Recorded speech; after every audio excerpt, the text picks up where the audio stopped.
I was like, I'm ready. Hello. Welcome to Fempreneur True Confessions podcast. Happy Monday. Happy Monday, everybody. You're just saying I didn't sound confident when I came on about being ready. I'm like, I'm having technical dickies per usual, everyone, and welcome to Mercury retrograde. So we're embracing this. We are Are we in staying. Mercury retrograde again? Yeah, What the I heck? believe it's Mercury still. is Yeah, very retrograde. yeah. It I seems like it's believe in it's now or retrograde it's so close. much. Something like that. Yeah. Good Lord. But yeah, technical has been my friend as always during this time. So, but if you don't know us and you're just joining us for the first time, I'm Laura or Oda, and this is Lady Powerhouse today. Sorry, I forgot to change it. Thank her. but, I'll um, fix it. but I'm actually Oda, and I have an agency of project managers and virtual assistants that come into businesses, help start teams, help get work done behind the scenes, and just work with amazing, wonderful clients. That are in small business that are working through the same things we are that tend to have the same journeys and we just all about collaborating and helping, so that's what we're doing in the agency, and that's Otis. We're Otis. I'm Angelique. Sorry, I just got chill. With Lady Para Solutions, and Laura and I do really similar things. I do project and event management for female entrepreneurs, and instead of competing, we decided to help each other. At end of story. No, not end of story. Nice. It's been really cool. Um, we've been doing the podcast for 3 years, but before that, we were hanging out for what, about a year? Yeah. I want to say, yeah. If not more, a little bit more maybe, but at least a year. hmm and we just weren't, we were struggling with different things as female entrepreneurs. And we weren't, we were looking and like, well, nobody else is dealing with this. Are we the only ones? Are we the only person that's like, are we the only Hot Mess Express? Are we the issue here? Because what's out there on social media and websites and Google and YouTube is the success stories, and not a lot of stories about this is where I struggled. This is where I screwed up and I learned a valuable lesson. And here's what I learned. You can learn from my mistakes, and that's, well, just to kind of in general not happening, but especially for women, because I think the stigma is, we can't show weakness, emotion, and that's all left over. I think, I know for me, from the corporate world. Um, Yeah, stay yeah, in your lane. You're too passionate. yeah, Yeah. yeah. I used to giggle because I'm like, if I'm crying, someone's gonna get hurt. But nobody understood that. They'd be like, "Oh, Laura, you're so passionate," and I'm like, "Oh no, I'm homicidal." Like, please don't patronize me that way. I hate that. Like, that was the worst because I'm like, I don't. Please don't misconstrue what the tears are. That is a release so that somebody doesn't Right. get hurt or I don't get I'm one of tired. those Like people it. that will cry at everything, whether I'm happy, Mm, sad, mad, frustrated.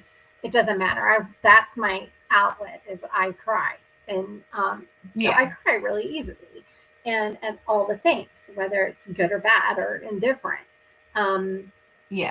so yeah, and so if I ever got frustrated at work, um, that's when I would go in the bathroom and cry instead Hmm. of losing my shit on someone or something, Um, Yeah. but yeah, so that's why we started the podcast. Was we wanted to be able to model what it looks and feels like when female entrepreneurs support each other, and are, honest and vulnerable and transparent about, what we're going through and how we're doing it, so that other women, one, don't feel so alone, but two, also can learn from our challenges, and failures, which again, failure is just feedback. It's not a personal reflection on who we are. See a couple people out there tuning in live. We so appreciate when you guys drop in on us. Drop a comment, let us know you're there, say hello. We're always open to questions as well or comments. But yeah, so that's what we're all about. And so we're here to provide a platform for the women to female entrepreneurs to tell their stories. And we've had some great guests. We've had 3 years. We're on episode 136. I had to look. Like, I knew it was 130 something. Yeah. And we have great guests. Yeah. And we do have a wonderful guest. So I'll introduce Rachael. We're going to bring her up. Hold on. I might click somewhere, so give me a second. We have Rachael here with us today. I'm going to let her say her last name because I'm always butchering them. And she is a virtual assistant mentor, implementation strategist, author, and founder of Extra Hands Virtual Assistants. A solo VA since 2005, she hired her first assistant in 2021, straddling both sides of the VA client relationship. She understands the struggle business owners face when seeking virtual support. Her mission is to guide business owners through the sometimes scary but always worth it journey to find, hire, and work effectively with the right VA. She's the host of Hey, Do I Need a VA podcast and author of the book by the same name. Welcome. We're so glad to have you here. I'm so glad to be here. I love you guys. I was listening in my room and I was like, I don't cry easily. I just go silent. Oh yeah. Like, you know, my husband's always like, what's going on? Because then I'm not talking, right? I'm like you're just steaming, but you're just quiet. I think that's called seething. Is that the correct term for that? I think you're probably right. And if I had one of those like motion wheels, I'd be like, it's not anger, it is that, like, you know, if you drill down. Yeah. I love Rachael. When we first talked to her, one of the things I loved most about our interaction was that you were so open to collaboration, even though you're also kind of a VA agency. You definitely place VAs. We use VAs all the time, but you know, like we could consider each other competition, but instead you were like, how can we collaborate? I want to do this thing with you guys. And it was not that we don't get that. We do get that from other female entrepreneurs. But it was really nice to meet somebody else besides Laura and I that are in a similar, you know, space. And we're actually like, hey, what can we do to help each other and support each other? And I loved your take on, which is what we're going to talk about today. So the topic today, the title for today's podcast is The Power of Receiving, How the Universe Fills the Gaps with Magic. And that came about from one of the questions that we asked during the intake form, which was about like, what's one of your favorite stories of resilience or inspiration, right? And you talked about how you're the I'll do it myself kind of girl. And I resonated so much. I'm an only child, basically. All my older brothers were like out of the house when I was born. So I was basically on my own. And so highly independent. And it's difficult for me to accept help or even ask for it because I grew up just doing everything myself, and I didn't need anybody. And my mom instilled that to me to a certain extent. That, you know, there was a song, "Anything you can do, I can do better." When I was growing up, and that was like, and these boots are made for walking. Remember that? So that was the era that I grew up in, and so, you know, feminist to say the least, but just highly independent. So I can't wait to hear about your story about how you went from I'll do it all myself to not just helping other people learn how to delegate, but learning how to do it ourselves. It was such a journey. So, you know, I'm the oldest daughter, the big sister, and my sister knew how to push we shared a room, and so she knew how to press every single one of my buttons to the point where I'd kick her out to clean it. I'm like, I'll just do it myself. And I think that just became my role, my identity. And then, you know, you guys have kids, so when you're the mom, you're the wife, like you just naturally, well, I don't know if it's a natural step into, but it's right that I becomes think your it's role. definitely a personality trait. Yeah. Yeah. But like you're the social director, the keeper of all the information, the doer of all the things, right? I mean, now we talk about the mental load of motherhood, but you know, my son's 26 and my daughter's 24, and we were not talking about mental loads and doing all that at that point in Yeah. time. It was just you're picking it up and you're doing it. And Yeah. when I was writing the book and I was reflecting back on my journey, it was surprising how many times I hit that wall of I should be handing this off. I should be delegating. My kids are getting older. They should be doing more to help. Well, if I can't delegate to my own kids, how do I delegate to a VA when that came into play? But what really was kind of the eye opener was in I think it was late 2021.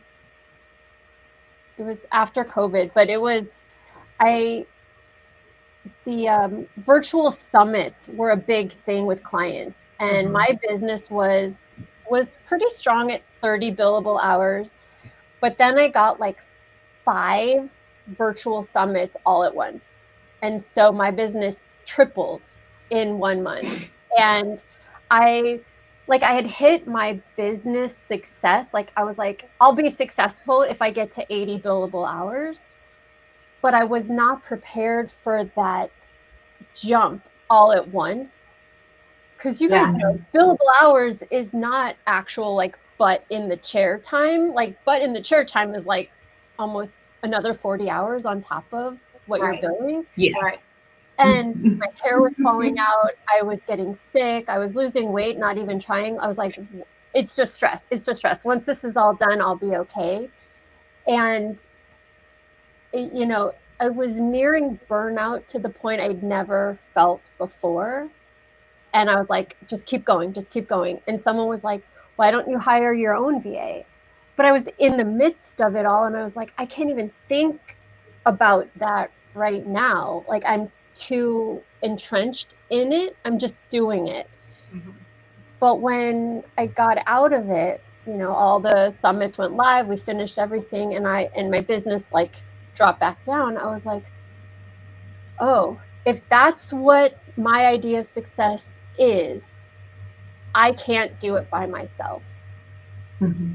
And still have my health and still have a relationship with my family and all of the things. And so I started to do that mindset work of, can I hire somebody? What does that look like? And I did not do any of the pre-work that I talk about in my book, that I tell clients to do. Don't do as I say, not as I do, right? Well, to be fair, the book came from me living it all, and I wouldn't have known. I didn't know it, right? You don't know what you don't know until you are living through it. But I hired a friend's child who was like, I can do graphic design work. Well, just because someone can do the work doesn't mean they're a VA, and doesn't mean that they're the right VA for you. And I had always incorrectly assumed that because I was a virtual assistant, all VAs were like me. And I'm very much a collaborator, very much like I can take your vision and I can help break it down, and like I can help guide the client relationship. And my VA was very much a doer. Tell me what to do and I'll do it. And they just sat back unless I gave them stuff to do. And I was like, I was asking for a me for me, right? Yes, Like yes. I needed that like collaboration partner, and that's not what my VA was. And Right. I ended up becoming more of a mentor, leading the relationship, teaching them how to build a business and show up more like I was looking for.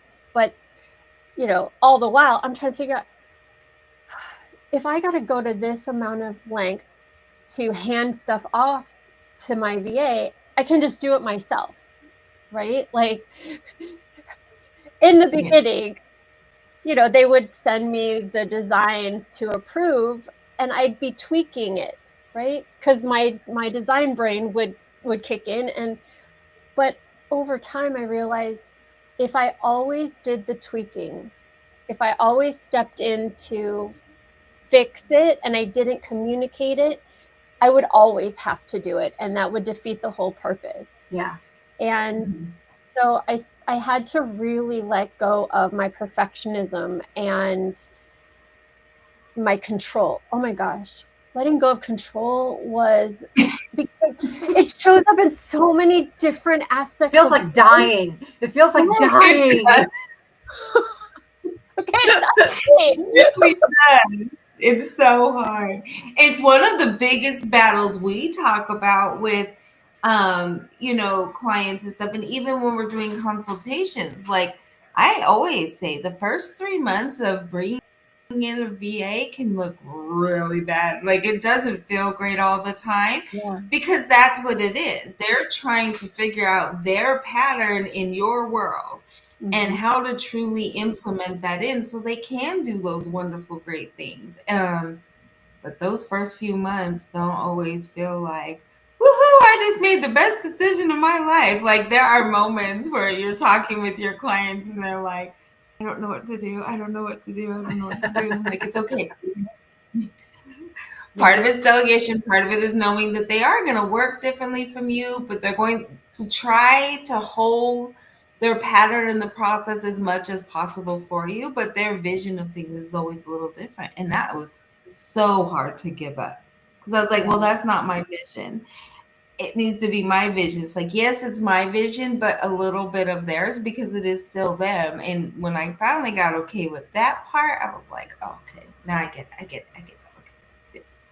Well, for me, it was also, I had never really, I've been on committees. I've done things where I delegated things to others, but it was like when I was a preschool teacher, I would ask my aide to like run something to the office or make a copy or watch a kid, you know, like it wasn't business stuff. It wasn't things that really mattered that other people were going to see, and it didn't have that same like weight. So when I had to let go of things within the business, I was like, but I'm a VA. I do this stuff. Like I'm doing this for clients, but not for me. And I have to let it go. And I have to like, right? Like I was like, oh, that's why clients are having such a hard time with, okay, I get it. So it put things in perspective from that aspect, but it also made me do that in introspective work of, like I learned I was a verbal processor. I learned like I needed somebody to just sit and listen to me, because if they were like, hey, tell me what to do on email, I had a client who was like that. He could not send me an email to save his life. He's not technical that way. So we would have to have a weekly call and he would literally brain dump everything. And when I realized that that was my process and that my VA could step up and just listen and take notes and go, okay, this is what I heard you say, right? This is what we need to do. It kind of got me to the point where, because I was like, there were months where I was like, I don't know what I need you to do. Like, I don't have anything. I would like, and so when we started to have the calls and, you know, we kind of talk about like the universe likes to fill a void. For me, the universe just comes, right? It doesn't even register sometimes. Like I'll get ideas, it'll come out of my mouth and I'll be like, it was inspired. I don't know what I said. Like I can't elaborate. I can't, right? Because I don't remember what just came out of my mouth, right? I needed somebody to capture those things for me and then hold that up for me. And going into it, I didn't know that about myself. I had never been right? I was just doing the things, right? If I had an idea, I did it. So to hand it off, I had to learn what I needed and how it showed up and how I could communicate it and all of that. And that's not in the handbook. That's not in the business 101 handbook. I don't even think there is one, but we should write one because wait, I did write one. It's in mindset is such a huge thing, right? What does letting perfectionism go even look like, right? We say it all the time, but what does that look like for the individual? For me, it was, oh, well, I don't care if the graphic is off tilt a little bit, right? I can say, hey, the graphic is off tilt a little bit. And if they get it, we get it. If not, at some point I was like, it's good enough. It's good enough to put out there. It's not awful. It's good enough. Like that good enough for me took a long time to get to, but I think it was because as my VA stepped up and started to go, this is more important. This thing is more important. You're growing a workshop, you're doing this, you're adding in all of these different things, then social media graphics became less important, less like I could release the control over those because I was latching on to things that were more aligned, more in my control, more like, yes, I get to show up this way and that way and do these things. And so letting go of those smaller things was easier. And it was because by them taking it on, it created that space for the magic to flow in, for those ideas to come. Like, I think a year and a half into working with my first assistant, I got the idea for our podcast. I was like, I know I want to do it. But my space was my daughter's closet. I was in this like 4x4 space, and I wasn't in anywhere that I could have a quiet environment to record a podcast. And so I had to put it aside.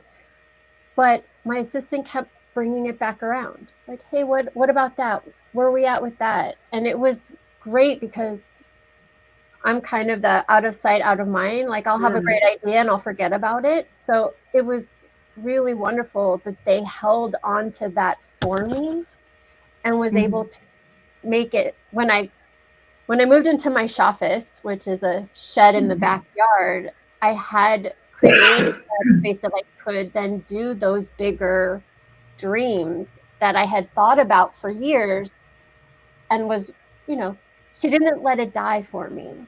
And I was like, that was the partnership that I also needed was like, I would have forgotten it. I would have just been like, well, it's not going to happen. And they were like, nope. And that was, and that felt magical too, because it felt like you were saying about like, I can have a vision, but if my VA is along that journey with me and they take ownership too of the vision, then it makes it easier for me to hold on to onto it. Because, it's easy to get squirreled and the next shiny object and whatever. But as I learned how to work with my VA and hand things off and let things go and, have that inner, is this the hill to die on or is that the hill to die on? Yeah. I remember when I first hired back in 22, I think it was 21 or 22. Yeah. I made this list, right? that, all right, I've got to figure out what is who do I hire? Do I hire a VA? Do I hire a personal assistant to do all this personal stuff for me? Um, that that I don't get to do because I'm trying to get all the work done. I'm trying to do all the things by myself. Yeah.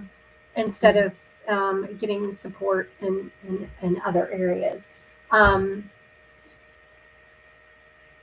I forgot where I was going with it. Love ADHD. I know, right? But just remembering, like I'd start to delegate something. So I decided, okay, this I'm going to hire a project manager. They're gonna learn how to do all the things, and they're going to be the person that's going to help me do the higher view. And because it made more sense, because that's where most of my energy was going. Yeah. So to free up the most of my time, that's what I did.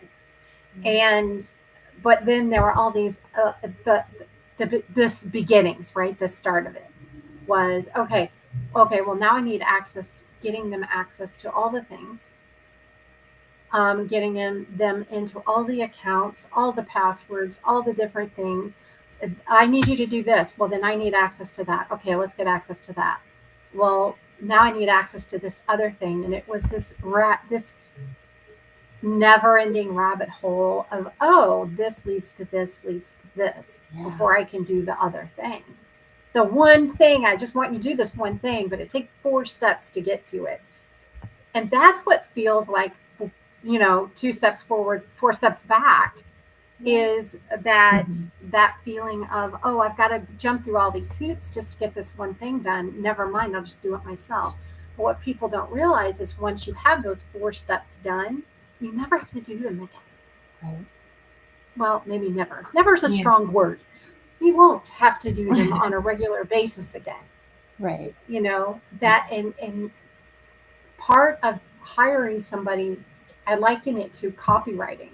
They have to learn your voice, your style, your preferences, all those things. Like I remember supporting coaches, executive coaches. Each of them had their own preferences for travel, for hotels, car, all the things. You have to keep copious notes on these people. God forbid you get anything wrong. Right. So, well, you're the 5th coach I've dealt with today. Give me a break. Right. But once you have someone that can almost not step into your shoes, but sit in your chair. Yeah. And say, okay, this is like, what would Jesus do? What would Angelique do? What would Lady Powerhouse do? And that's what I try to create inside of my team, is a culture of everybody kind of understanding this is what we're like. Yeah. This is how we do the things. And creating that consistency of culture. I think where business owners, especially if they're new to hiring somebody out, they're learning what that culture is for them. Yeah. Because when it's you don't think about it. That's true. Right? Like I just knew, okay, this is my branding. Like this is my logo. These are my colors, right? But I couldn't have told anyone what my voice was, how my tone was. Like I just did it. I wrote the captions. This quote resonates with me. Here's the list. I couldn't have explained to anyone because I never had to take the time to look at it and think about it. So like when we tell business owners to think about their systems, think about their process, it's not that they need to necessarily document it all, but you kind of have to know what you're doing in your business so that you know what it looks like when somebody else does it. If they missed a step or, are overthinking it, right? It can go both ways, but not just to step back in if your VA is out or something happens, but, and I'm still doing this. Like I just started a CRM. And as I'm going through it, I'm like, oh, I actually do have template emails for this. I just kept copying and pasting it, and that was my process.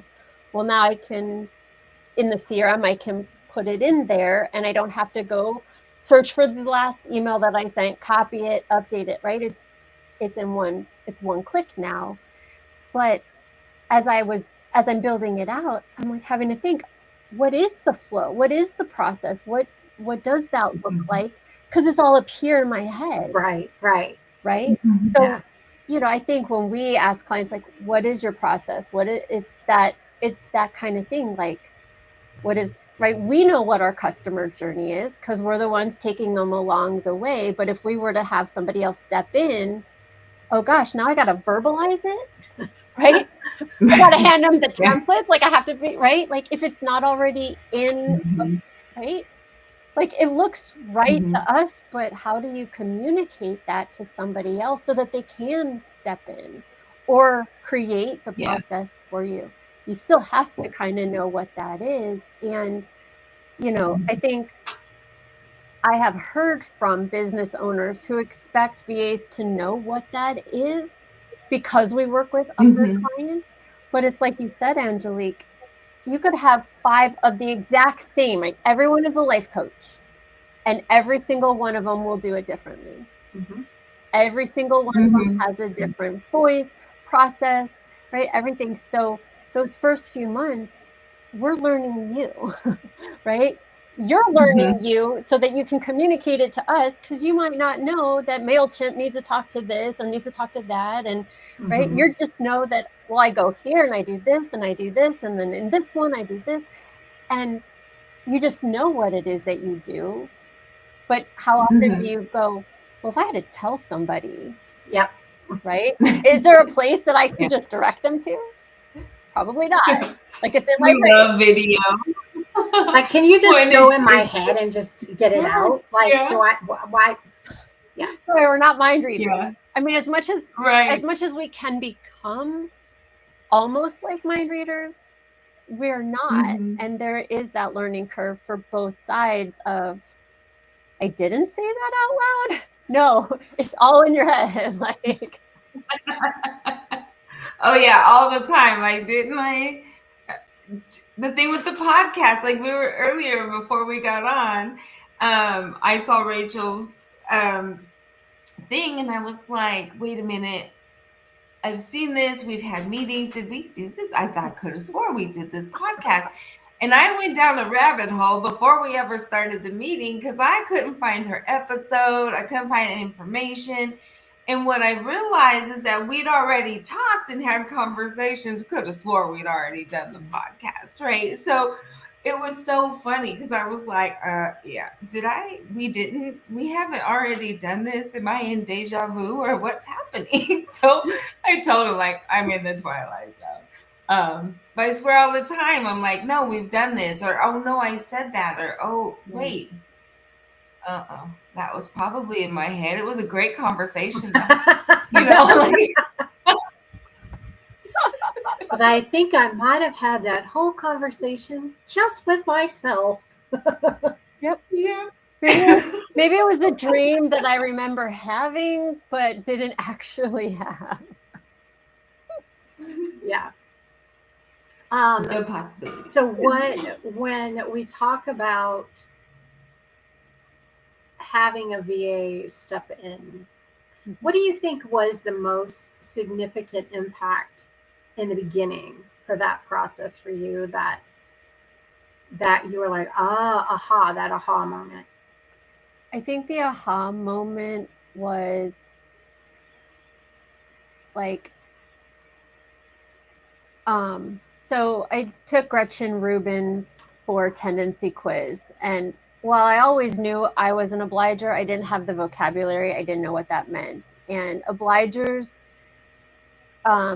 they will do for others, and they won't do the same things for themselves, right? Like, I would always make sure client work was done, but I would have goals and things for my business, but I wouldn't take the time to do it or be consistent with it, or, it it was way easier just to do client work than it was to do the hard stuff for myself.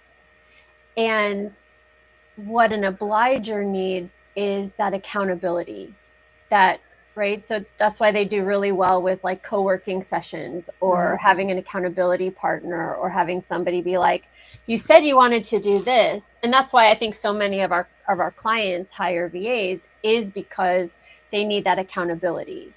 If I want my newsletter to go out every month on the same day at the same time, well, I can do it right up until that time. Or if I want somebody to help me, then we create that accountability of, if you want it to get out on this day at this time, I need 3 or 4 days to do what I need to do for it. So then you need, right? Like we create that accountability time. Like, hey, where's the content? I need it because it's time to put it all together. And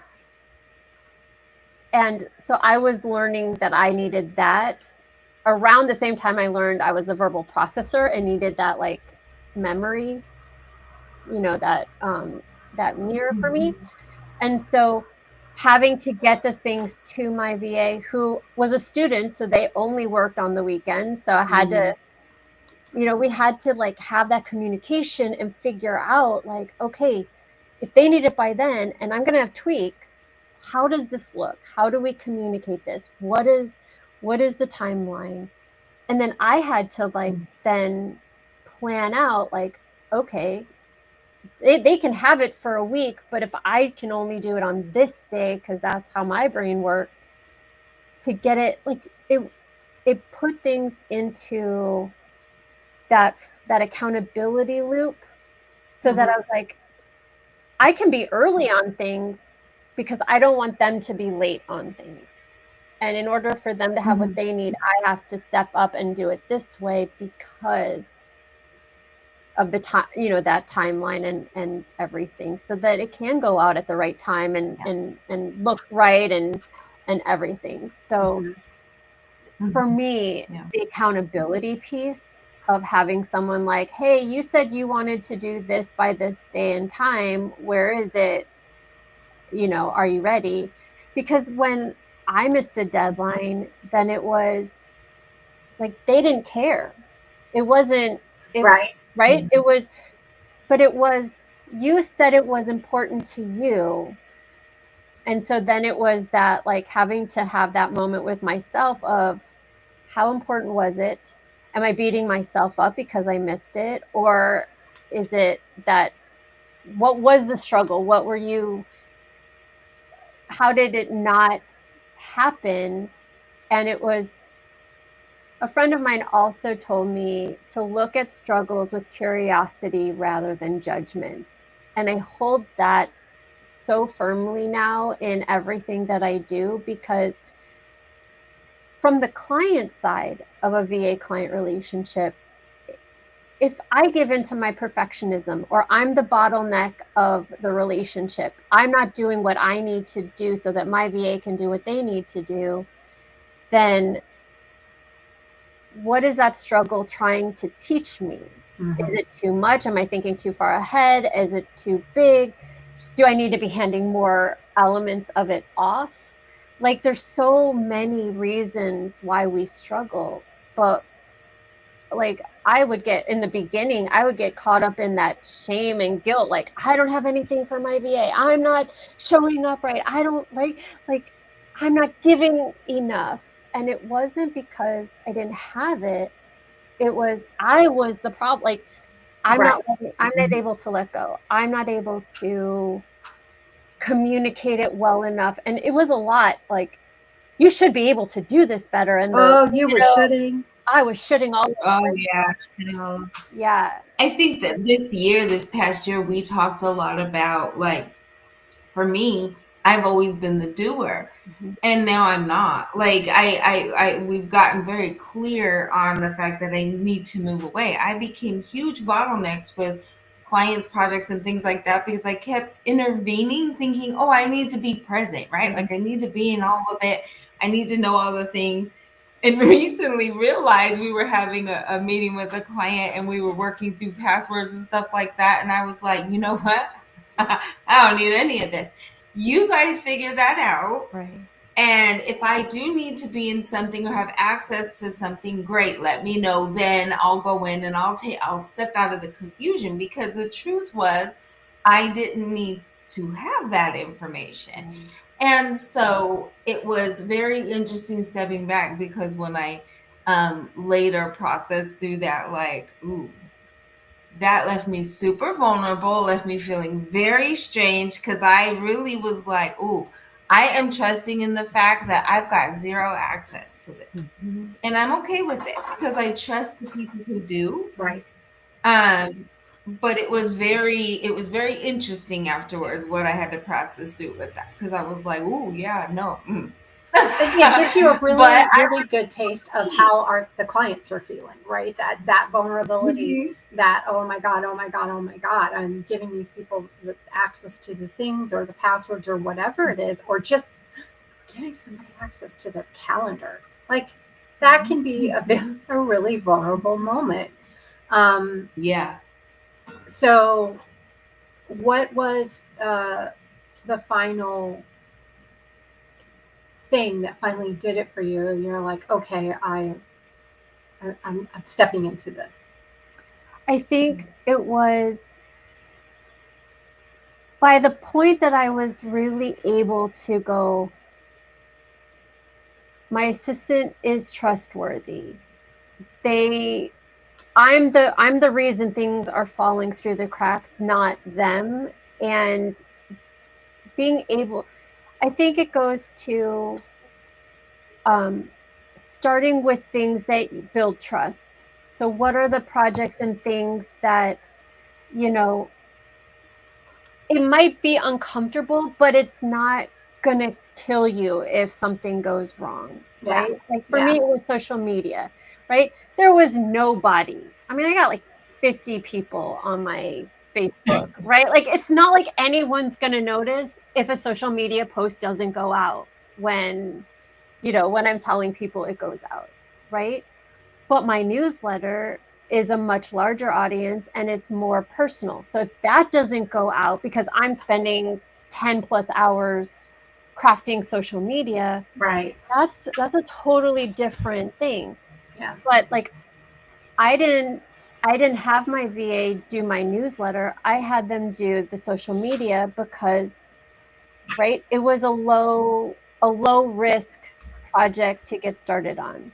Yeah. As they showed up, as they hit The trust. the deadlines, it built the trust. Yeah. To where I was like, okay. It reminds me of Brene Brown's marble jar. Mm-hmm. Yes. There's not enough time to go into the whole story, so look it up. We'll drop a link to Brene Brown's marble jar, but that's where you slowly build the trust, right? Yes. You fill the jar with marbles of all the small things that people do or say that show they've got your back, Mm-hmm. that they're thinking of you first and foremost, and they're putting your concerns not necessarily ahead of their own, but they care, right? Yeah. And you can trust them because when they've had to make a decision, they've chosen you. Yeah. And those are the marbles, and eventually the marble jar gets fuller and fuller, and you feel like you can trust that person. And I think that's how it starts with a VA, like you said, something fairly benign, right? Where they can't break it, and right. They can't ruin your reputation. Yeah. Yeah. Yeah. So, and I tell all of my clients, the buck stops with you, right? I don't put anything out for you that you haven't already approved. Now, that might be creating an email template. It might be, right? It might not be like every single time I send this out, you have to approve it, but you've approved the wording. So all I'm doing is adding an email, changing a name, and I'm sending it out on your behalf. Like, but we've already built that. You've already looked at it. You already approve it. And, I tell clients a lot, like when they're starting out, right? Look at your task list. Look at the things that you're thinking, I want to hand this off. And what are those kind of easy to hand off things? What's going to build trust? What's the first thing that you could hand off to get to know the person that you're hiring? And what will it look like when it goes well, right? Like how will you know? And just, like, you may not have the exact moment of feeling, but you'll know, like, okay, here's the line. Yes, we can go past it and try something more, or no, we're not the right fit. I need to find somebody else. Right. Yeah. Because, you know, from my perspective, a virtual assistant is a business owner who does administrative work for business owners. So it's business to business. So, right, it's kind of an at-will type of thing, right? The VA can walk away too if the fit's not right, just as much as the client can, because it's not an employee-employer relationship. Dynamic, yeah. Right? And you were saying earlier about the collaboration versus competition. When I first found out what a virtual assistant was, I'd already been doing that type of work. I just didn't know there was a title for it. But I met a virtual assistant and she was amazing. I was like, what is this magic? Can you tell me what this is? And she was like, sure. She had an hour-long call with me and lives here in my town. Like, so I was like, aren't you? Oh, yeah. Where are you? I'm in San Diego. Okay. So she was here. I'm like, aren't you afraid if I become a virtual assistant, I'm going to take your clients? She's like, no. The things that I do for clients and the things you do for clients are going to be different. Yeah. The vibe, the words, like the kind of person you are is different than the kind of person I am, and so we're going to attract who matches us, and that's going to be different. Yep. So, I mean, just that conversation put it in my mind that we're not competition, because if you focus on the right fit, not just the task list, then, right, we all know, if you're dating and you're looking at the profiles, you're like, okay, on paper you look really good, but then you like have that first conversation, you're like, yeah, no. Or, oh yes, I want to go on a date, right? Like there's that chemistry, that vibe check that doesn't translate in, well, I can do all the things, right? And so, so I even when I'm doing referrals for businesses, I'm like, here's 6 referrals, because talk to at least 3 people, because on paper, they all do what you're looking for. Yes. On paper, they're all really good candidates, but there's something about, right? We were supposed to talk for 20 minutes for our pre-interview, and we went to we probably would have gone past what Zoom allowed us to go, right? We cut us straight off in the middle of the conversation, just because the chemistry was there, right? And I think that goes to Laura's point, like, didn't we already do this? Because we've had conversations that were just amazing, soul-filling, right? Like, I want to refer you to people because, like, there's that connection. Yes. Yeah. So I think,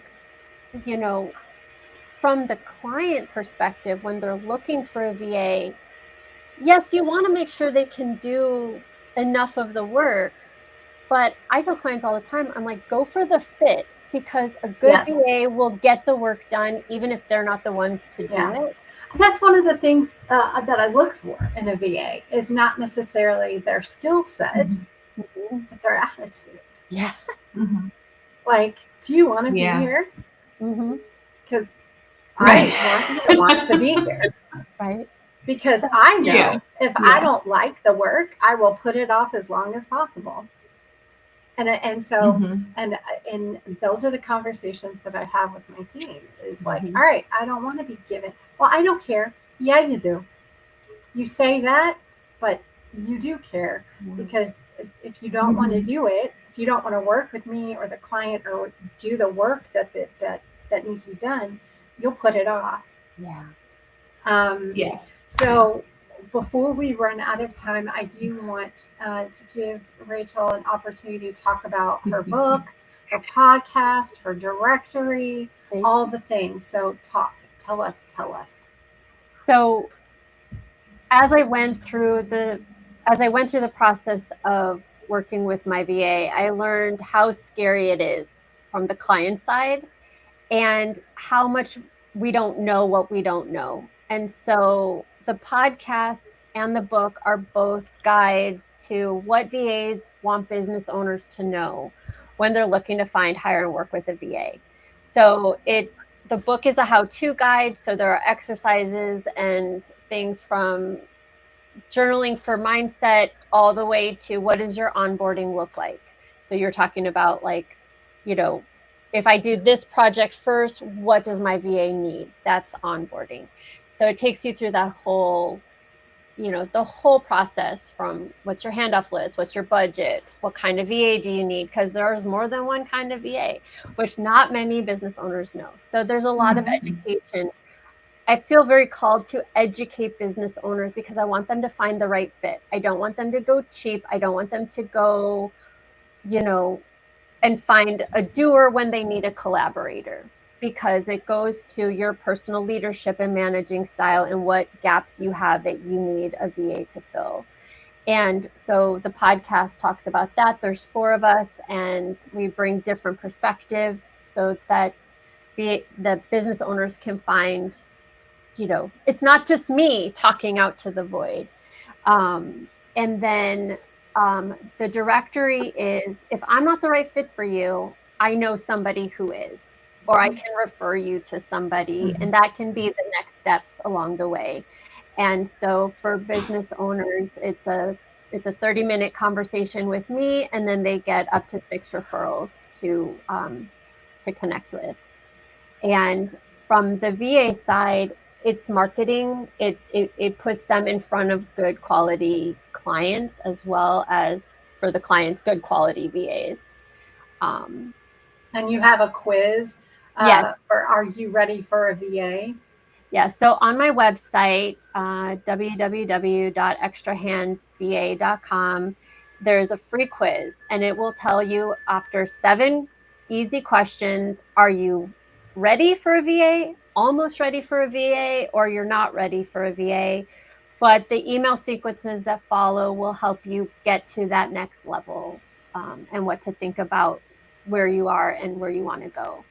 And so it's a great place to start if you're thinking, hey, do I need a VA? If you're asking yourself the question, you're probably already on the journey, and you don't have to be ready to hire a VA to start researching and start doing the things to get ready. Because like Angelique, when you said I want to hand this project off, what does that look like? A lot of the questions in the book, a lot of the podcast episodes get you thinking about those things. And if you know where you're at, you can start to create those things so that when you are ready, when you're like, okay, it's a much smaller leap than going, I don't know what I don't know.